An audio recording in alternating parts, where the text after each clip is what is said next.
देखिए, वो भारतीय जनता पार्टी से दिखना तो चाहिए दूरियां।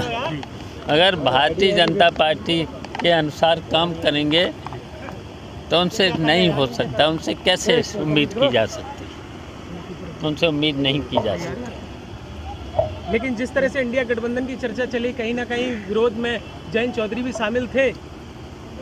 अरे कोई नहीं था, बातचीत तो होगी। इंडिया गठबंधन मजबूती के साथ होगा और 2024 में भारतीय जनता पार्टी को हटाने का काम इंडिया गठबंधन करेगा। लेकिन संसद में जिस तरह से जगदीप धनखड़ जो सभापति हैं, उनकी मिमिक्री की गई, उस पर भारतीय जनता पार्टी कह रही है कि पिछड़ों का अपमान किया विपक्ष ने।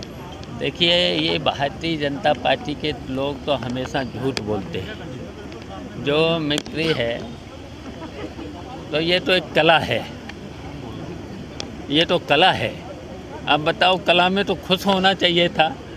कोई किसी की अगर नकल कर लेता है तो बहुत अच्छी बात है।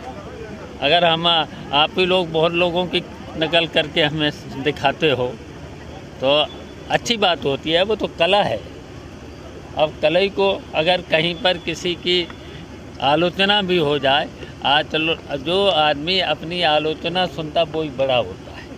आपके हिसाब से विपक्ष की तरफ से प्रधानमंत्री पद का दावेदार कौन ठीक रहेगा? बहुत लोग हैं इंडिया गठबंधन में, बहुत लोग हैं। और ये तो हमेशा जब बहुमत आ जाता है तब चुन लिया जाता है, तब कोई कठिनाई नहीं होती। तो क्या मान लीजिए यूपी से निलंबन कर दिया आज? 143 लगातार निलंबन जारी है। तो देखिए, भारतीय जनता पार्टी के विपक्ष के लोग, लोकतंत्र में एक तरफ सत्ता पक्ष, दूसरा विपक्ष होता है। और अगर लोकसभा में विपक्ष नहीं होगा तो फिर जनता की बात को कैसे रखी जाएगी। इनमें भारतीय जनता पार्टी में सुनने की और आलोचना सुनने की सामर्थ्य नहीं है। जबकि ये देखिए, विपक्ष का काम होता है आलोचना करना, सलाह देना। लेकिन ये बताइए, आलोचना नहीं सुनना चाहते। बताइए, जब चूक हुई है लोकसभा में तो जवाब देना चाहिए। प्रधानमंत्री को जवाब देना चाहिए, गृह मंत्री को जवाब देना चाहिए, सरकार को जवाब देना चाहिए। तो बताइए, जवाब कौन देगा? तो ये तो भाग रहे हैं, भारतीय जनता पार्टी के लोग भाग रहे हैं। जवाब देना चाहिए। अगर विपक्ष नहीं होगा तो बताओ फिर लोकतंत्र कहाँ है?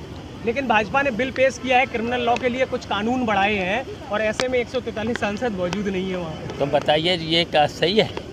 जब विपक्ष नहीं है तो ऐसा तो कभी हुआ नहीं संविधान में। तो ये तो लोकतंत्र के खिलाफ है। ये लोकतंत्र को मानते नहीं, संविधान को मानते नहीं।